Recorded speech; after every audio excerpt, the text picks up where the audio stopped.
আসসালামু আলাইকুম। আওয়ামী লীগ এবং বিএনপি ভাইদেরকে বলতেছি, আপনারা যে রাজনীতি করতে আছেন পাতি নেতাদেরকে আপনারা স্বার্থের জন্য রাজনীতি করেন, মনে রাখিয়েন। কিন্তু বর্তমানে অতীত থেকে শিক্ষা নেওয়া দরকার যে এখানে আওয়ামী লীগ দেশ থেকে বাইকে গেছে, বড় বড় নেতারা বাইকে যায় বিভিন্ন দেশের মধ্যে আছে, তাদের ফ্যামিলি নিয়ে বিরিয়ানি খাচ্ছে, পার্টি দিচ্ছে, ভালো ভালো চলছে। অথচ দেশের মধ্যে পাতি নেতারা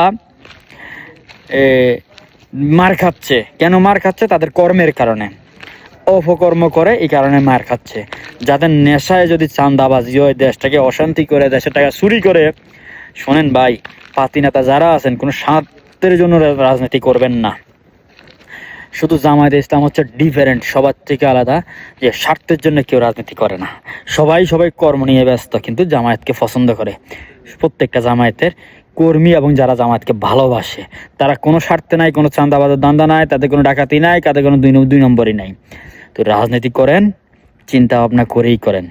এমন রাজনীতি করেন না নেতা বাইজ্ঞা যাইব আর দেশের মধ্যে আপনারা মার খাবেন। হক এবং সঠিক কথা বলার চেষ্টা করেন, সঠিক পথে চলেন, হালাল খান, হারাম থেকে দূরে থাকেন। এটাই বলবো বিএনপি এবং আওয়ামী লীগ ভাইদেরকে। কথাগুলা দিতে লাগলেও কিন্তু সত্যি, আমি ভালোর জন্য বলছি কথাগুলা, চিন্তা করে দেখবেন। আসসালামু আলাইকুম।